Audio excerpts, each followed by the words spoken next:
Welcome back to the channel. Today I'm taking you to the streets of Tokyo using the FUJIFILM X-T50, and we're going to walk around and take some pictures together, some street pictures most likely. The weather's not the best today, so hopefully it doesn't get too bad. But yeah, let's just get started and let's go.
So yeah, as I mentioned, this camera doesn't have weather resistance, which is kind of a shame because the weather right now in Japan is not the best because it's rainy season, right?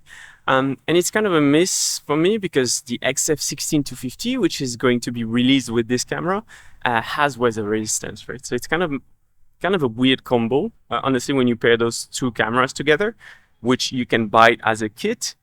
So yeah, not sure what to think about that, honestly.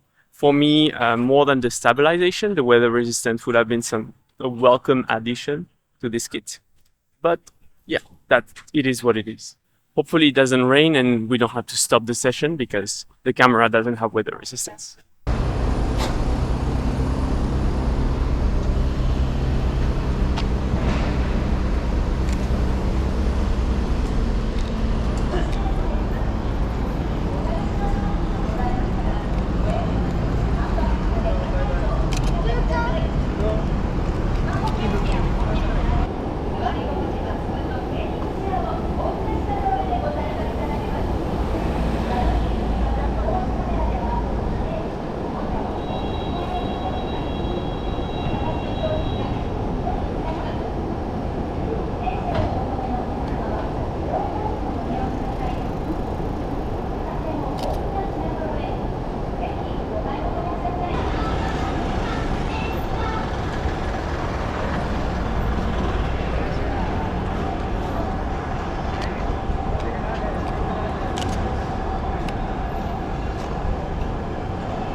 Now, another point that I want to talk about is the dial on top of this camera, right?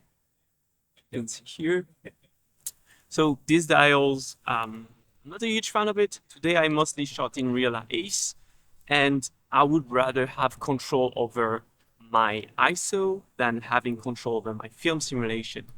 Now it's good if you're getting started and you really want to get into the ecosystem, but as soon as you want to evolve with this camera, not having the extra dial here, the ISO dial kind of limits you in a way, and you have to play with those back dial, which is totally doable, but it's just that it kind of goes against why you would buy a Fujifilm camera in a sense.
So after shooting about an hour and a half with this camera in the streets, do I have a big issue with it?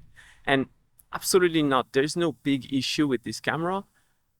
The problem that I have with this camera is relatively to the competition and to other cameras on the market, even in the same brand, right? Fujifilm has the X-T5 for about $300 more than this one. And for $300, you get dual SD card, you get WR, you get a better EVF, you get a three-way tilting screen, you get a little bit more on every single aspects that basically give you a better experience as a user, as well as a better camera to grow with. So would I recommend the X-T50 for someone starting? I don't think that I can recommend it because of all those factors, right? If you're just getting started and want to have this camera, it's a good camera for sure, but for 300 more, you get an X-T5, which is a better camera. And in my opinion, is worth those $300 more. All right, and editor Thierry here. So I realized that actually I did not talk about the lens much, right? The XF16-50, because I was busy shooting in the streets and I kind of forgot about it. But overall, I would say that I'm pretty happy with the lens. The lens itself, I think, is a very good kit lens for people who really want to have one lens that does a lot, right? 16-50 is very versatile, and you get a lens that you can bring with you anywhere, that is very compact, and that allows you to pretty much get everything that you want done. So that's exactly what you want in a small lens like that. Now, the variable aperture unfortunately makes it that sometimes it can be complicated to get like very predictable results with it. But overall, I think that it's a great lens. And so far, with the image quality that I saw in the pictures that I saw, it seems pretty sharp and seems to be a good replacement to the 18-55. And it does have WR, which is a huge deal. It loses OIS, that's true, but it does have WR, which I think for me is much more important than the OIS, especially for beginners. All right, so I'm gonna go home right now because it starts to get rainy a little bit and I don't want to damage it. So make sure to subscribe to the channel. And yeah, I think I'm gonna release a little bit more in detail comparison between the X-T5 and the X-T50 in the next video. So make sure that you subscribe for that. I'll see you in the next one.